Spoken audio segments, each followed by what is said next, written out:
Okay, so we've been called to a job site. A construction worker here has severed their left arm with a grinder whilst cutting some steel. Over the radio, we've heard that it could potentially be an arterial bleed, so there's a lot of blood.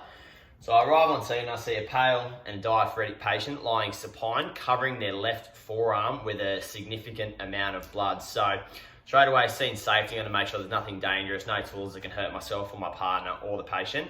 Also PPE, I've got gloves, glasses, and I'm suspecting an arterial bleed, so I'm going to opt for a face shield just to prevent any spraying of blood coming into my face or contaminating me in any way.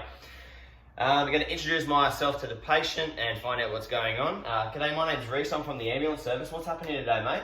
I've cut my arm open with a grinder. Oh no, okay, just your left arm, you have no other injuries? No. Okay, I can see a significant amount of blood and there's a shirt wrapped around the patient's forearm. So, mate, I'm going to need to take a look at your arm here. So what I'm going to do, I know you're in a lot of pain at the moment. I'm going to need you to lift your hand up and take a look and see what we're dealing with here. Is that all right with you? Yeah. Cool. So I've gained consent from the patient to take a look. So as soon as I lift this hand up, I can see that I have an extremely blood-drenched shirt wrapped around the arm and it is dripping. So I'm suspecting a profuse amount of blood loss here. As I touch the patient's hand and check for a radial pulse, it is absent. So I'm concerned about hypovolemic shock. So mate, what we're going to do here is we're going to apply a tourniquet just above your elbow here. What that's going to do is going to block the artery and you're going to prevent some further blood loss. Is that all right with you? Yeah. Yeah, cool. So I've examined and elevated the arm. Make sure we can see what we're dealing with here at the moment. So I'm going to opt for a cap tourniquet. In this situation, we're going to use a shoelace and a 6mm drill bit. So I'm going to apply it 2 inches proximal above the elbow, essentially to occlude the brachial artery to prevent further blood loss. So mate, this is going to hurt a lot, but I need to do this to prevent further blood loss from you. Note the patient's lying supine, which is going to aid our loss in blood volume for our hypovolemic shock.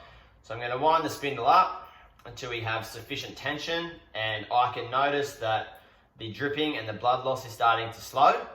So we're going to anchor that in place. We're going to note our date and time of application of our cap tourniquet here. Following that, we're going to then assess our PMS scale. So we're going to ask the patient, can you feel this when I touch your hand on the injured arm? Yeah. Can you move your fingers for me? Now, we're not going to achieve a brachial pulse here because we tried on the right hand, and bilaterally we're going to have an extreme loss in fluid volume, so we're not going to have a pulse there. This patient here is a load and go patient, so I've now documented our time and date of application of our tourniquet. I'm going to then remove the bloodstained shirt using a sterile dressing. I'm going to apply a secure and sterile dressing and bandage. Then we're going to load this patient and go. We're also going to note that we're not going to remove or loosen the tourniquet at all. Very essential. And we're going to load this patient and get to hospital and pass on to code 3.